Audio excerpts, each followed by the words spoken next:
I think what's creative about this period is that it's allowing us to do things that we didn't have time to do. So if it's in the house, yes, it's the cooking and the plants and, you know, being with each other and reading. But also I'm noticing that it's enabling, like for example, this interview, it's enabling time to reflect and to give space for things that we usually just, these projects just fall between the chairs.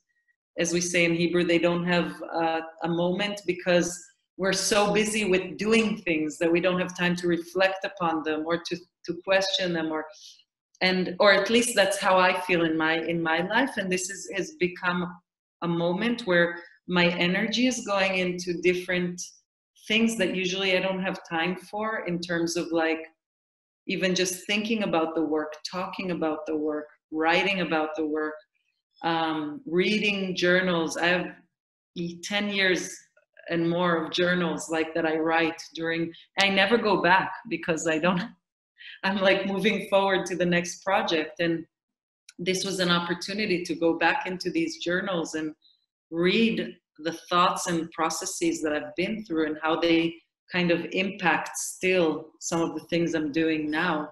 It's been, in that way, I find this change to be inspiring, truly, but in a very different way, because I have been touring a lot and traveling a lot for the past 20 years almost. And there's something about being at home and, first of all, connecting to my own space, discovering things in my home, discovering new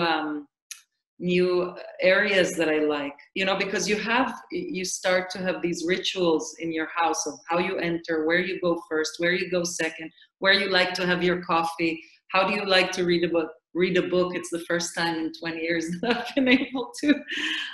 So it's like rediscovering that, because you're limited, you are finding new spaces to engage with and enjoy and create new kind of rituals. And I find myself, you know, dealing a lot with plants and with cooking and with things that I do, but usually I do it on the way, or I have to do it quickly. Suddenly there's time to really, go deep dive into these experiences that are also physical, that are also kind of pushing the senses to new places.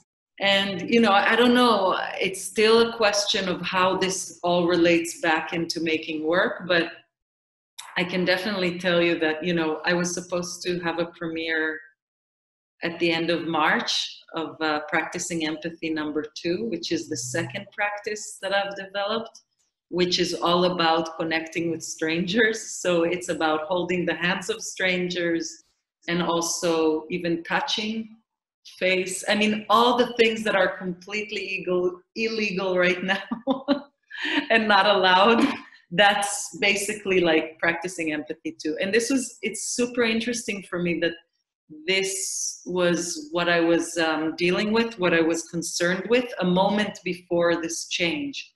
So like that was the practice, that was the hunger, I guess, inside of us, how to propose this to other people, how to invite others to do very simple things such as holding hands, which can sometimes feel very dramatic, and especially in our time right now, it's become impossible. So like, and this was a moment before all of this happened, and of course the premiere got canceled.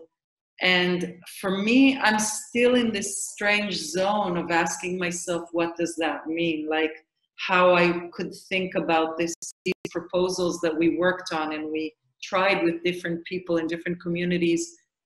What would be their new meaning? What would be their new reference? And how, I mean, people are talking about post-trauma, they're talking about the moment after, who will we be, how our life will be. And I don't wanna, I'm trying not to know before.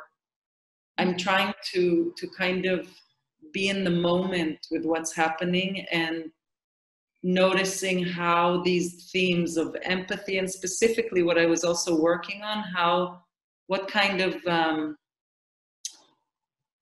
resonance, I guess. It has now, both inside the house with the intimate relationships that we have, but then this question about strangers is a whole other thing. And this proposal is really like contradicting everything that's happening right now. It's absolutely considered dangerous. It's what this very simple idea of holding someone's hand is considered dangerous. If before this process started, it was considered like passing a boundary or trying to create something like taking an everyday gesture, perhaps, and finding the potential of intimacy inside of it and the potential of disarming inside of it. How does this gesture suddenly become this completely radical, unallowed, dangerous, act? One of the things that I'm curious about right now is how to think about these proposals that were developed for practicing empathy. Number two, how they can be done with people that you feel safe with people that you are, you're okay with. And I don't know, it's a question, but it's still something to process. Mm-hmm. I hope to see you this summer. I really hope that we manage, but we'll go with the flow and see what happens.